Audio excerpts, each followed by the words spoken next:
Hi everybody, it's Tasman here and welcome back to my channel. This is my second video I'm making and it was quite tricky to come up with a topic because I think once you've done your first video and you've introduced yourself, you're kind of like, now what? But don't worry, I have come up with a topic to talk about, and that is what to do when you receive your A-level results and choosing the right university for you. Now, GCSE results were actually released today, and so A-level results were released last week, and so I know a lot of you may be thinking, girl, that's so last week, but there's always room to give people advice, and I know when I got my A-level results, I was looking for every piece of advice that was out there, because choosing the right uni for you is a huge decision and will affect you for the rest of your life. So I'm here to give you a little bit of guidance and hopefully make that choice easier for you. Trust me when I say getting your A-level results is probably one of the most daunting experiences of your entire life. You've probably had no sleep the night before. You've probably been sat there on your laptop at like 3 o'clock in the morning, hitting that refresh button, seeing if you've been accepted or not. And I am 100% guilty of this. I did the exact same, and so I wouldn't expect any different from other people. But I guess everyone is in this together, and at the end of the day, everyone ends up getting their results. It's just what happens after those results are published and what choices you make next, which can have a major impact on the next couple of years, or even like the rest of your life, to be honest with you. So no pressure, guys. What to do when you get your A-level results? From what I can remember, so my A-level results day was 2 years ago. A-level results are posted, I think, like ridiculously early, like 6 o'clock in the morning or even earlier. Well, for my college they were. But usually you're able to see if you've been accepted into a uni from your UCAS status. And for those people that don't know, UCAS is the body that deals with universities. So when you apply to uni, you apply through UCAS and you make your choices on there. And then when results day arrives, you are able to see your current status. So it will tell you if you've been accepted into both your first choice and insurance choice uni, or if you've only been accepted into one, or if you are in the very unfortunate circumstance to be accepted into neither. When you receive your A-level results and you've been accepted into both your first choice and insurance choice uni, then that's a big thumbs up to you guys, as you probably already know where you're off to, and so not a huge decision needs to be made. Some people do change their minds, and if you've actually received your grades, you're usually able to apply through something called adjustment if you have changed your choice of uni. Now, adjustment is for those who got better than their predicted grades and so are able to get into a better uni, essentially, or a uni higher up on the league tables. Usually the uni is more than happy to accept you, so it's sort of a win-win situation for you guys. However, there are a large number of people that unfortunately don't make the grade. These people need to apply through clearing. Now, clearing is for those who didn't get the grades and have been rejected from both their first choice and insurance choice uni. And so what happens now is that all the unis post available places that they have for all their courses online, and you are expected to call a uni's clearing hotline, and you will be sent to the uni's clearing centre, which is essentially a place full of phone operators who assess you and decide whether or not you get a place in that uni. They usually follow a criteria that's given to them by the uni, so they'll be asking, what grades were you predicted? What grades did you actually get? Do you have these certain subjects to qualify for your course of your choice? For example, if you're applying for, I don't know, law, and their usual grades are AAB, however through clearing, what usually tends to happen anyway is that unis slightly lower their grades. and now they're accepting for law the grades A, B, B, and you meet that criteria, you will then be allowed a place in that uni. So there really is a chance for everyone to get to uni, and although you may not be going to a uni of your first choice, I am a firm believer in that everything happens for a reason, and you may get to your new uni and have the time of your life and really enjoy your course at that university, and you'll probably look back and think, wow, what was all the fuss about? So I think I've explained enough about what happens when you get your A-level results and what to do shortly after.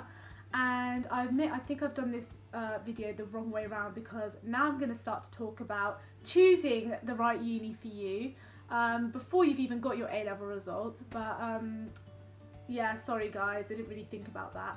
If you choose to go to uni, choosing the right uni for you is a massive decision for anyone to make, and there are a number of factors that may influence your decision, and I'm going to outline them.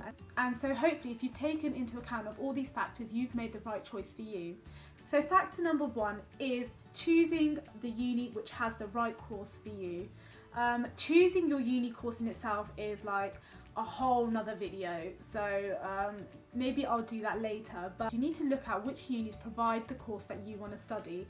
And so if you decide to choose something which is a little bit more common, so let's say English or law, then the majority of unis actually provide that course, and so you've got a larger range of unis to choose from. In a way it can be amazing, but also on the flip side it can make that decision a lot more harder for you, as there is so many unis to choose from. If you decide to study something which is a little bit more specific and specialised, for example forensic sciences, then you are limited to only a certain amount of unis which actually provide that course for you, and so it can be a little bit more restricting on your decision, but if that's what you want to study and only those unis provide it, then you've sort of got no choice. You need to go to the unis and visit their open days and see which uni is the right one for you. Now, talking a little bit more about open days, I strongly advise that anyone who gets into a uni go and visit their open day, because you never know what it's really like until you get there. There will be unis that you thought, oh okay, I'm gonna put that a little bit lower down on my list, and then you get there and you think, hey, it's actually not that bad. The course looks good, I love the feel of the uni, the vibe is great, and so that may be placed higher on your list. And also vice versa, you may be wanting to go to a certain uni for a very long time, and you know for certain that you want to go there. However, when you get there, you may think, actually this is not the right uni for me. And whatever happens, at least you can say you visited the uni and you know for yourself whether it wasn't the right one for you. And it's great that you made those decisions before you actually were accepted into that uni and actually went there to study and then thought, actually this isn't the right one. Okay, so the second factor when choosing the right uni for you is choosing the location. Now, the first thing you need to think about is, do I want to commute or do I want to live out? And focusing a little bit more on commuting, you don't want the commute to be ridiculously long. I say anything that's over maximum an hour is a fairly long commute, especially if you're looking to get to your 9 AM lectures. I live out and I live about 10 minutes away from my uni, and I'm telling you, it is a struggle for me to get to my 9 AM lectures. I can't even imagine what time I'd end up at my lectures if I was commuting. I'd probably end up there at like 2 in the afternoon. And I guess like not everyone's the same. Some people have that get up and go, but you've got to take into account of traffic and weather and your workload and also your timetable. You may have a 9 AM lecture and then all the rest of your lectures may be like 3 to 6. So unless you want to come in just for that 9 AM, you are forced to stay there all day until 6 o'clock, which in a way is good because it forces you to use your free periods to study and not to go home in between lectures and take a nap and have something to eat and just chill out, which I'm also guilty of, and I know that everyone else is guilty of it. Don't act like you don't do that, because I know you do. Now, also with commuting, you need to think about what sort of transport are you going to use to get there. Are you going to take the bus? Are you going to take the train? Or are you going to drive? With bus and train, you'll be waiting around a lot, and you'll fully depend on those transports to get you there on time. And with public transport, everyone knows there are delays all the time. So you need to be prepared for that. With driving, it is a little bit easier, although you can get some major traffic. But you need to see if you are comfortable with your drive. Are you comfortable going on the motorway? If you are, then that's great. And you need to think about also cost of transport as well, because travelling every day on bus, train, and even driving can be very costly as well. Maybe not as much as living out, but it does also add up. Okay, so for the people that choose to live out at uni and not commute, the decision for you to make the right choice affects you guys a lot more. Now, I live out at uni, and I can say it has been the most eye-opening experience, and it will be for you guys too. But there's a lot of things to think about. Number one, can you afford it? Uni gets very, very expensive. There's rent to think about, your food shopping, your socialising, any other things you want to buy, bills to pay, and it can get very, very costly. Even with a student loan, when that student loan drops, you guys will be thinking like you're balling, you'll think like you're like Kim Kardashian, that you can afford to buy all these expensive things. And then like you get to the end of like the month and your rent comes out, and then you're like, shit, what have I done? How much money have I spent? One day you may have £1,000 in your bank, and then like the next day you'll have like 10p. And so yeah, just please like prepare yourself for how expensive it can get. The second thing to think about whilst living out is, are you independent? When you live out at uni, you have to do everything for yourself. You are totally responsible for yourself. So you need to know how to do the cooking, the cleaning, the washing, your laundry. There's no mummy and daddy to help you. So yeah, like make sure like if you're living out at uni that you know how to do like basic things before you move out, because if you don't, you will struggle a lot. And that's why a lot of people actually do regret living out, because they realise that they're not fully independent. And so yeah, we wouldn't want that to happen. The third factor you need to think about when going to uni is probably I would say the most important factor, and that is definitely the social life. I would say every uni to an extent does have a good social life. Every uni has an SU, which is a student union, which will do club nights and like other events available.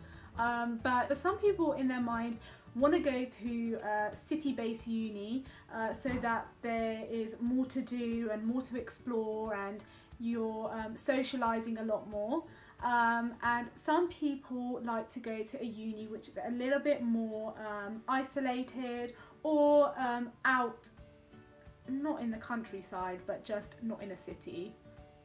So yeah. And usually the unis which are not located in the city usually have a large campus, and so you have that campus vibe of a uni.